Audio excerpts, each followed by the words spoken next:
Bismillahirrahmanirrahim. Assalamualaikum warahmatullahi wabarakatuh. Dengan nama Tuhan yang Maha Pengasih lagi Maha Penyayang, bertemu lagi dengan channel Senyum Tipis. Kami akan menemani waktu Anda beberapa menit ke depan.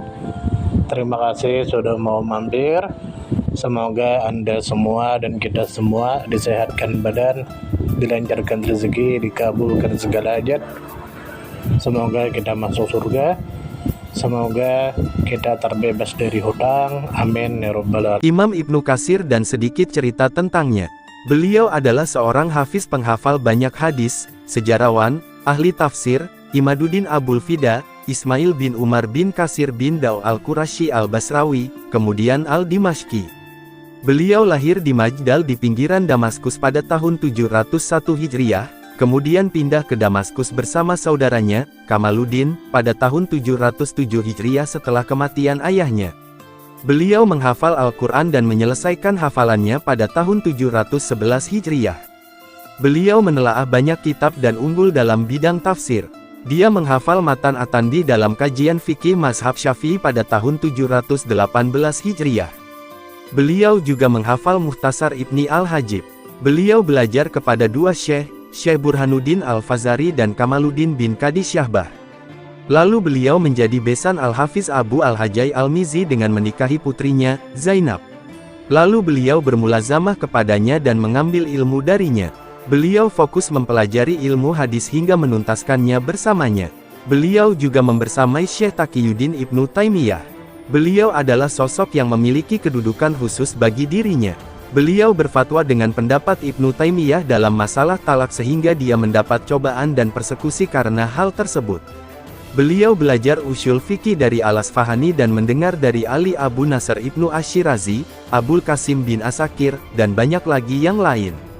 Beliau juga fokus menghafal matan, mempelajari sanad, kritik riwayat dan perawi, serta sejarah, hingga dia unggul dalam semua itu semenjak masih muda.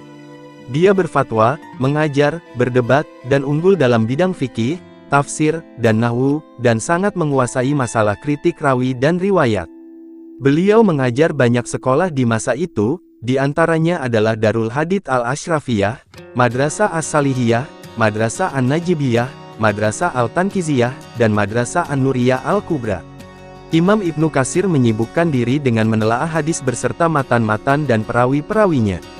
Dia mengompilasikan tafsir, sempat menulis kitab besar tentang hukum-hukum fikih tapi tidak selesai, menulis kitab sejarah yang diberi judul Al-Bidayah wan Nihayah, menyusun kitab Abakat As-Syafi'iyah, melakukan takrij hadis atas dalil-dalil kitab At-Tandi dan Mukhtasar Ibni Hajib Al-Usuli, sempat mensyarah Sahih Bukhari dan bermulazamah kepada Al-Mizi dan membaca Tashib Al-Kamal kepadanya. Dia menjadi besannya dengan menikahi putrinya. Dia belajar kepada Ibnu Taimiyah hingga terkena fitnah dengan kecintaannya tersebut dan dipersekusi karena itu. Beliau kuat ingatannya dan baik candanya. Karya-karyanya tersebar berbagai negeri di masa hidupnya dan orang-orang mengambil manfaat darinya setelah dia wafat. Dia tidak mengikuti metodologi ahli hadis dalam menyimpulkan hadis-hadis ahli serta diferensiasi antara hadis ahli dan hadis nazil dan lain sebagainya yang ada dalam cabang-cabang ilmu mereka.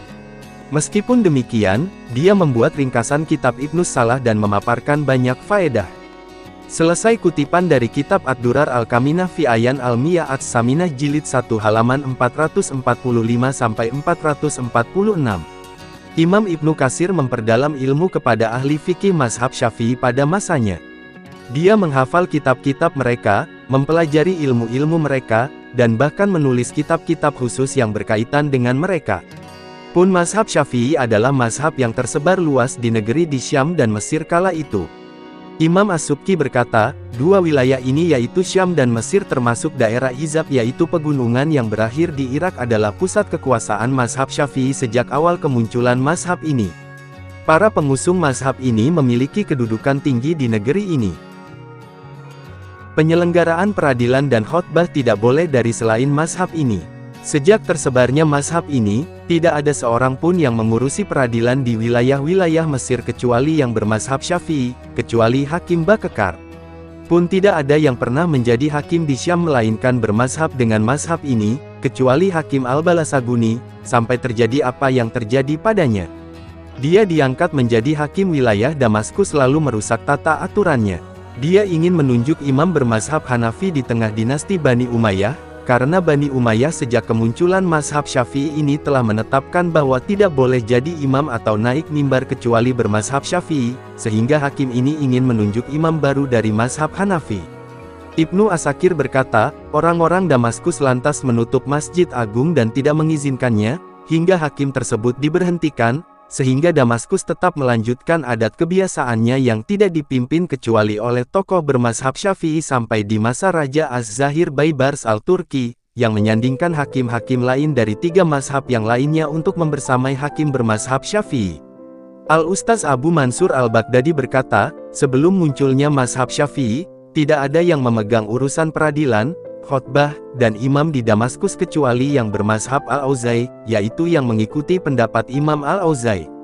Selesai kutipan dari kitab Abakat As-Syafi'iyah Al-Kubra jilid 1 halaman 326. Maka dari itu, tidak mengherankan jika Ibnu Katsir adalah seseorang yang bermazhab Syafi'i. Fakta di atas tidak berarti bahwa di wilayah Syam tidak ada mazhab lain. Misalnya, mazhab Hanbali yang jelas memiliki eksistensi yang nyata di Syam. Eksistensi mereka terbukti dengan adanya sosok Abdul Ghani Al-Maqdisi beserta keluarga dan tokoh-tokoh yang datang setelah mereka. Demikian juga keluarga Taimiyah dan ulama-ulama lain dari mazhab-mazhab yang lain. Beliau meninggal di bulan Syaban tahun 774 Hijriah. Beliau buta di akhir masa hidupnya. Lihat biografi detail tentangnya dalam mukadimah kitab Tahqiq Al-Bidayah wa An-Nihayah di bawah bimbingan Dr. Abdullah At-Turki jilid 1 halaman 13-33. Al-Hafiz Az-Zahabi berkata tentangnya dalam biografinya, Ismail bin Umar bin Katsir, dia adalah seorang imam, ahli fikih, ahli hadis nomor wahid, dan si jenius, Imaduddin Al-Basrawi As-Syafi'i. Ahli fikih brilian, ahli hadis yang jenius, dan ahli tafsir yang banyak riwayatnya. Dia memiliki banyak karya tulis bermanfaat, mendalami ilmu fikih, mengerti bahasa Arab dan usul fikih, menghafal berbagai matan, tafsir, biografi perawi dan keadaan mereka, dalam jumlah yang mencukupi. Dia juga mendengar hadis dariku. Dia memiliki hafalan dan wawasan. Selesai kutipan dari kitab Mujam Al-Muhaditsin jilid 1 halaman 56. Al-Hafiz Ibnu Hajar berkata, Syekh Imaduddin, Ismail bin Umar bin Katsir bin Daw bin Katsir Al-Qaisi Al-Basrawi. Ia lahir pada tahun 700 Hijriah atau setelah itu. Ayahnya meninggal pada tahun 703 Hijriah.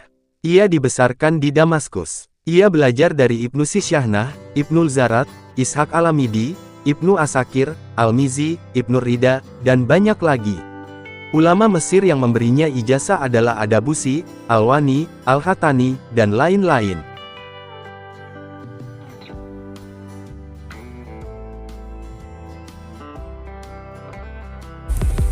Terima kasih banyak. Mohon maaf jika ada salah. Semoga kita masuk surga. Semoga kita semua disehatkan badan, dilancarkan rezeki, dikabulkan segala hajat. Terima kasih banyak. Sampai bertemu di pertemuan selanjutnya. Salam damai.